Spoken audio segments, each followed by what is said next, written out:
এবং পরিশেষে প্রার্থনা, দোয়া এবং সালাতুল রাষ্ট্র গঠন করতে চেয়েছিলেন এবং পৃথিবীতে শান্তি প্রতিষ্ঠা করেছিলেন। সে জামায়াত ইসলামের উদ্যোগে শহীদদের নিয়ে ঐতিহাসিকভাবে যে হাতে বইপত্র থাকবে ততদিন মানুষের হৃদয়ে নাড়া দিয়ে যাবে শেখ হাসিনার অত্যাচারগুলো। গত 16 বছরে শেখ হাসিনা মানুষের উপরে যে নিষ্পেষণ চালিয়েছিল, গণ অভ্যুত্থানে বাংলাদেশে যে ধরনের ভয়াবহ আইয়ামে জাহিলিয়াত নেমে এসেছিল। জামায়াত ইসলামের আরো অনেকগুলো উদ্যোগ রয়েছে। আমরা দেখেছিলাম অতীতেও তাদের যে ডকুমেন্টারি গুলো রয়েছে, ইতিহাস ঐতিহ্যের যে দলিলাদি রয়েছে, কেয়ারটেকার সরকার থেকে শুরু করে ঐতিহাসিক পর্যায়ে তাদের যে অনন্য সমাধানগুলো রয়েছে, বাংলাদেশের মানুষ ভবিষ্যতে দীর্ঘদিন ধরে সুফলতা ভোগ করবে। তাদেরকে অশেষ ধন্যবাদ। ভবিষ্যতে বাংলাদেশে যে কোনো বিপ্লব সংগ্রাম রাজপথে ঐক্যবদ্ধভাবে আমরা লড়াই করব। জাতীয় নাগরিক ফ্রন্টের পক্ষ থেকে আমি তাদেরকে বিশেষভাবে ধন্যবাদ জানাচ্ছি। দ্বিতীয়ত একটি কথা, গত 15 বছরে যখন মানুষকে আয়না করে রাখা হয়েছিল, গুম করা হয়েছিল, খুন করা হয়েছিল, মুসলমানদের উপরে এখানে বড় একটি ম্যানুফ্যাকচারিং কনসেপ্ট উত্থাপন করা হয়েছিল। আস্তে আস্তে সবাইকে জঙ্গি বানানো হয়েছিল। ইসলাম নামে কোন রাজনীতি চলবে না, ইসলাম নামে কিছু বলা যাবে না। এই সম্মতিটা বুদ্ধিজীবী মহল থেকে বাংলাদেশে যারা কলকাতার সেকুলার শ্রেণী, এইখানের যোগ সুজে তারা এই ম্যানুফ্যাকচারিং কনসেপ্ট উৎপাদন করেছিল। এমন একটা পর্যায়ে এসেছিল, বিশ্ববিদ্যালয়ে যখন আমরা হলে ছিলাম এবং বাংলাদেশের আনাচে কোনাচে জামায়াত ইসলামী এবং ছাত্র শিবিরকে যদি কেউ প্রহার করত, রাতের আধারে নির্যাতন করত, কোন মুসলমানকে ধরে নিয়ে যেত, মসজিদের ইমামকে যখন উদ্ধার করা হতো, এটা তার বৈধ বানিয়ে নিয়েছিল। ইদানিং কয়েকদিন আগে আমরা একটি পত্রিকার মারফতে জানতে পেরেছি, একটা ইন্টারভিউর মাধ্যমে একটি দলের মহাসচিব বললেন বাংলাদেশে দক্ষিণ পন্থার উদ্ভব হচ্ছে। এটা কিন্তু একটি খতরনাক কথা। দক্ষিণ পন্থার যদি উদ্ভব হয়ে থাকে, বাংলাদেশের মানুষ যদি সিজদার মাধ্যমে খুনি হাসিনাকে বিদায় করতে পারে, আপনাদের সমস্যা কোথায়?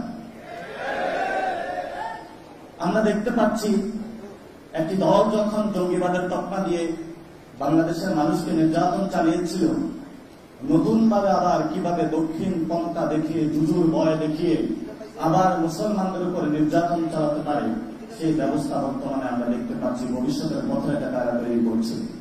আমরা বলতে চাচ্ছি, বাংলাদেশে যারা জুলাই গণ অভ্যুত্থানের শহীদ, যারা আহত, তারা ডান বাম বুঝে না। আমরা পৃথিবীতে বাংলাদেশের উত্থান চাই। বাংলাদেশের মানুষ যেমন, বাংলাদেশের কৃষ্টি কালচার ভ্যালু যেমন থাকবে, সেভাবেই ভবিষ্যতে বাংলাদেশের উত্থান হবে। বাংলাদেশের উত্থান দক্ষিণ এশিয়া থেকে রুখে দাঁড়াতে পারবে না। আমাদের সহযোদ্ধা অনেকেই ভারতে যারা রয়েছেন, ওমর খালিদ সার্জেল ইমান থেকে শুরু করে যারা শাহিনবাগ মুভমেন্ট করেছেন, জেএনইউ মুভমেন্ট করেছেন, ইতিপূর্ব আমরা তাদের মুক্তি দাবি করেছি। ভবিষ্যতে যে লড়াইটা হবে, সে লড়াইয়ে আমরা মনে করি ভবিষ্যৎ বাংলাদেশের রাজনীতিতে চাঁদাবাজের বিরুদ্ধে, সন্ত্রাসের বিরুদ্ধে, টেন্ডারবাজের বিরুদ্ধে, এগুলোর মধ্যে যারা সচেতন ব্যক্তিবর্গ রয়েছেন, তাদের মধ্যে একটি ঐক্য সৃষ্টি হবে এবং রাজপথে তীব্র লড়াই হবে। যারা সন্ত্রাস, চাঁদাবাজ, যারা জালেম করবে, যারা জুলুম করবে, জালেম হিসেবে আবির্ভূত হবে, আমরা মুসলিমরা ঐক্যবদ্ধভাবে ইনশাআল্লাহ ভবিষ্যতে বাংলাদেশে একটি ইউনিটি বা ঐক্যের জায়গায় প্রতিষ্ঠা হবে। সবাই ঐক্য খুঁজছেন। ভবিষ্যৎ বাংলাদেশে মুসলিমদের যেভাবে ঐক্য হয়েছিল, আবার ঐক্য প্রতিষ্ঠা হবে। দক্ষিণ এশিয়াতে আপনারা দেখতে পাচ্ছেন, ইমরান খান দুর্নীতির বিরুদ্ধে লড়েছিল, ইমরান খানকে বন্দী করে রেখেছিল এবং এই গণ অভ্যুত্থানে আমরা দেখেছি মিডিয়া পাড়া থেকে কোন একটা মিছিল নিয়ে আসে নাই, প্রশাসন থেকে একটা মিছিল আসে নাই, রাষ্ট্রযন্ত্র, আমরা এগুলো ভাঙবো। আমরা এই পরিস্থিতির মধ্য দিয়ে যাচ্ছি। আপনারা সে লড়াইয়ে থাকবেন ইনশাআল্লাহ। বাংলাদেশে যারা দক্ষিণ পন্থার জুজুর ভয় দেখিয়ে বাংলাদেশে নতুন একটি নাটক, জজমিয়া নাটক সৃষ্টি করতে চাচ্ছে, আমরা সেই সংঘাত থেকে তাদেরকে পরিহার করার জন্য এবং বাংলাদেশের জনমানুষের কৃষ্টি, ভ্যালুজ, কালচারের সম্মান প্রদর্শন করার জন্য আজকের এই প্ল্যাটফর্ম থেকে তাদেরকে অনুরোধ জানাচ্ছি। পরিশেষে জাতীয় নাগরিক পার্টির পক্ষ থেকে রাজনৈতিক ব্যক্তিবৃন্দ, শহীদ ফ্যামিলি যারা উপস্থিত হয়েছেন, আপনাদের সন্তান হিসাবে এবং বিভিন্ন ন্যাশনাল যারা রাজনৈতিক ব্যক্তিবর্গ জামায়াত ইসলাম এখানে এসেছেন এবং বক্তব্য দিয়েছেন। ভবিষ্যতে বাংলাদেশের পরিবর্তনে আপনাদের অবদান অনস্বীকার্য থাকবে।